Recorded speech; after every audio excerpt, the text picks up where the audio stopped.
teman-teman. Nah, selamat datang lagi di vlog aku, Nadira Afifa.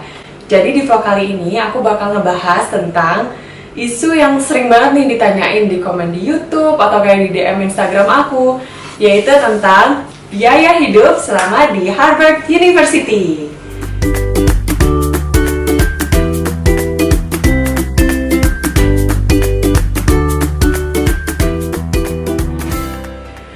Nah, sebelum aku bahas lebih jauh, jangan lupa untuk subscribe dulu ya. Mungkin banyak beberapa dari teman-teman yang belum tahu kalau di Amerika Serikat itu state-nya ada banyak banget. Dan biasanya biaya hidup di masing-masing state itu beda-beda. Jadi kalau aku kan tinggalnya di Boston, yaitu di Massachusetts. Nah, itu mungkin nanti biaya hidupnya akan beda sama kalau misalnya kita tinggal di California atau mungkin di DC. Jadi yang bakal aku jelasin sekarang ini yang biaya hidup kalau tinggalnya di Boston ya. Nah, sebelumnya aku mau kasih tahu dulu kalau aku kan pakai beasiswa LPDP. Jadi kalau LPDP itu selain mereka membiayai tuition fee atau biaya sekolah kita, mereka juga ngasih living cost, yaitu biaya untuk tinggal, dan itu mencakup semuanya. Pokoknya kalau mau buat rumah, buat grocery segala macam, pokoknya mereka kasih $1.900 per bulan.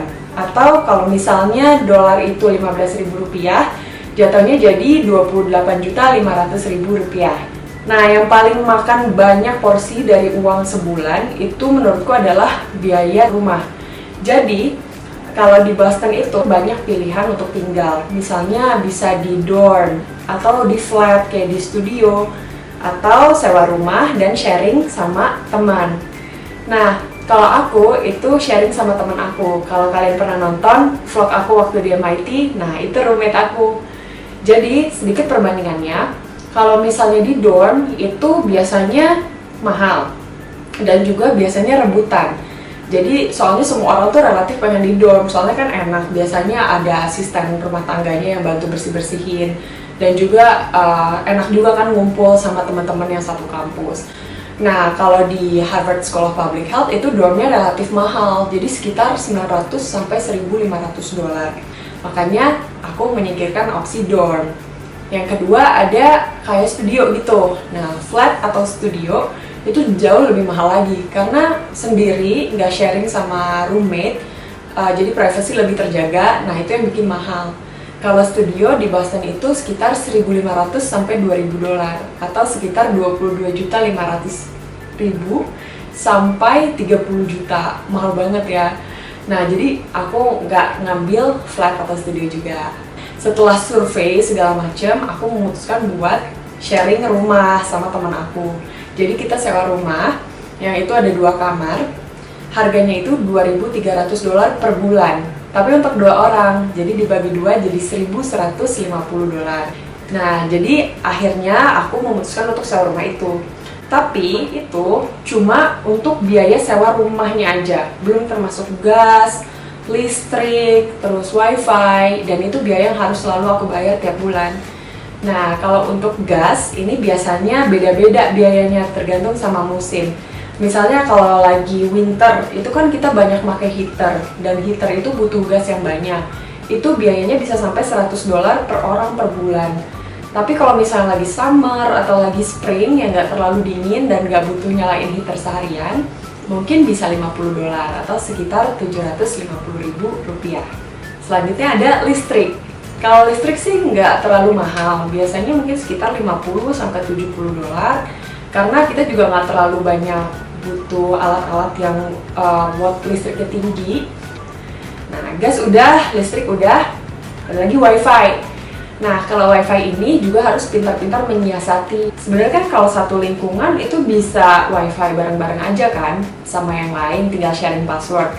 Nah, aku patungan sama 4 tetangga aku. Jadinya wifi kita itu per bulan cuma bayar $11 per orang atau sekitar Rp165.000. Nggak terlalu mahal. Nah, tadi udah seluruh tentang rumah, gas, listrik, terus wifi. Yang kedua, yang penting banget adalah kuota internet. Nah, di Amerika itu ada banyak provider, ada dari T-Mobile, AT&T, terus banyak juga provider lain. Cuma setelah survei, itu aku memutuskan untuk belinya T-Mobile karena internetnya paling bagus menurut aku sinyalnya. Tapi memang resikonya T-Mobile ini termasuk yang relatif mahal. Jadi aku juga belinya tuh yang unlimited package karena biasanya kan aku di jalan butuh Google Maps. Karena perjalanan aku jauh dari rumah ke kampus tuh biasanya sekitar 40 menit sampai sejam. Jadi biasanya sambil di jalan tuh, sambil di kereta aku nonton Netflix atau YouTube, dan itu pasti butuh internet yang package-nya gede gitu. Jadi aku beli yang unlimited dan itu harganya $50. Ditambah tax jadi $55 atau sekitar 750.000 sampai 800.000 rupiah. Nah, terus yang ketiga itu yang penting banget adalah untuk transportasi. Kalau kalian pernah ngelihat vlog aku, itu aku pernah kalau misalnya mau ke kereta nge-tap kartu. Nah, kartunya itu namanya Charlie Card. Jadi kartu ini fungsinya adalah kalau kita mau naik kereta, bus, atau basically semua transportasi umum di Boston, kita tinggal nge-tap kartu itu dan kita bisa langganan per bulan. Aslinya tuh $90, tapi karena aku student itu ada diskon pelajar, jadinya cuma $40 per bulan atau sekitar 600.000 rupiah.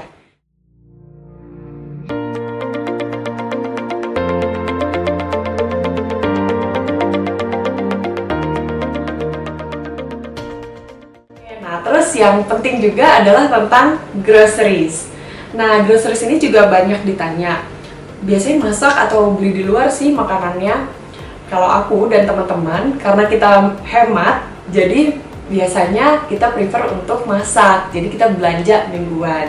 Dan belanja mingguan di sini harganya juga beda-beda banget, tergantung supermarket mana yang kita kunjungin.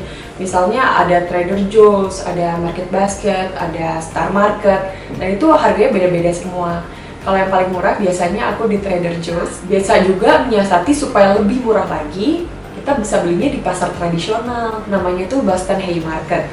Di situ sama kayak pasar kita banget. Jadi kayak ada pedagang-pedagang di stand-stand gitu.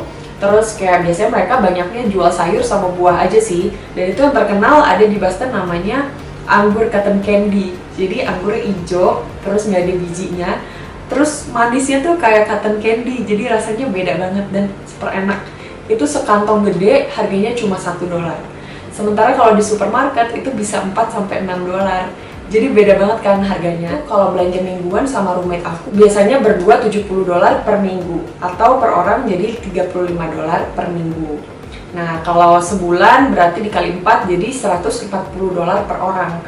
Tapi udah dapat banyak banget dan cukup banget untuk sebulan. Nah, jadinya kita lumayan hemat. Karena nih kalau dibandingin sama makan di luar, misalnya kalau makan di food court doang gitu, itu harga kayak nasi sama ayam bisa sekitar $8-12. Nah, itu aja baru di food court. Apalagi kalau kita makannya di restoran yang lebih decent gitu, yang lebih mahal, lebih luxury. Biasanya sekitar $15-30. Mahal banget kan, jadi sekitar 225.000 sampai 450.000 buat sekali makan. Dan itu belum termasuk tax 10-15% dan tip. Kalau di Amerika itu tip untuk pelayan itu penting banget. Tipnya ada range-nya, bisa 10%, 15%, atau 20%. Tergantung gimana kalian menilai pelayanan di restoran itu. Dan wajib banget ngasih tip. Jadi bahkan kalau misalnya nggak ngasih tip, itu kadang dikejar sama pelayannya atau sama staf restorannya karena kalian dianggap nggak sopan dan nggak menghargai restoran itu. Makanya kalau makan di restoran biasanya tuh aku cuma misalnya seminggu sekali, atau kalau ada acara-acara penting aja kayak acara ulang tahun teman atau farewell teman. Kalau enggak ya udah usahain makan di rumah. Tapi kalau misalnya take away itu bisa lebih murah karena kalau take away kita nggak bayar tip pelayan. Nah, tapi banyak cara sih untuk menyiasati makanan yang mahal di luar negeri. Misalnya bisa kayak ikutan seminar-seminar gratis, itu tuh banyak makanan-makanan gratis dan bahkan kadang bisa dibawa pulang. Yang penting bawa Tupperware aja terus. Terus habis itu juga di kampus aku itu ada program $1 meal yang mana tiap breakfast sama lunch mereka nyediain makanan-makanan enak, porsi gede, ada baked chicken, ada mushroom, ada oatmeal, segala macem, dan harganya cuma $1 per porsi.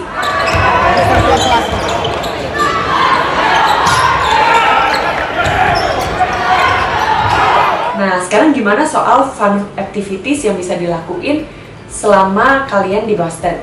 Kalau untuk olahraga, itu Harvard nyediain gym gratis. Aku biasanya pakai gym yang general aja, namanya Hemingway Gymnasium. Itu untuk seluruh student di Harvard, nggak terbatas dari jurusan manapun.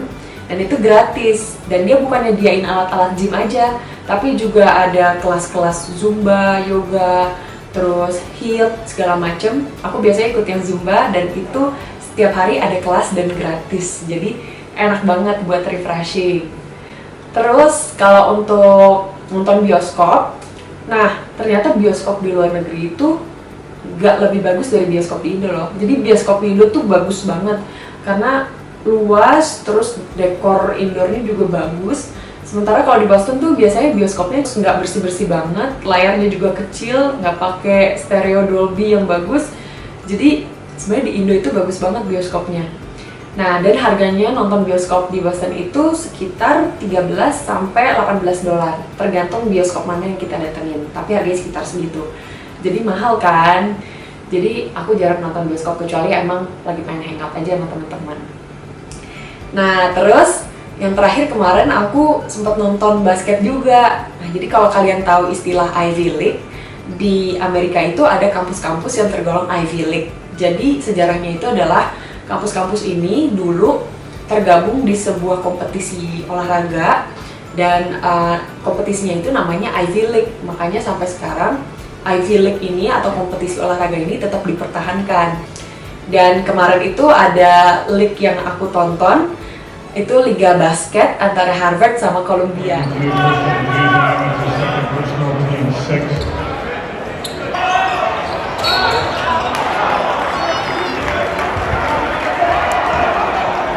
Nah, itu aku nonton, seru banget, pertama kali pengalaman. Nontonnya pun di stadionnya Harvard.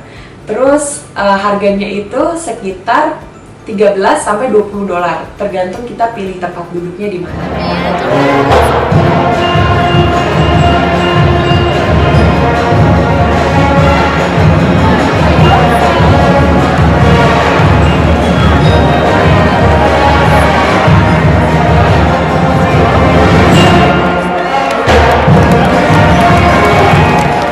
Oke, sekian vlog kali ini. Kalau ada yang mau ditanya, bisa ditanya di komen. Mungkin gak semuanya bakal aku jawab, tapi nanti pertanyaan yang bagus-bagus pasti aku jawab.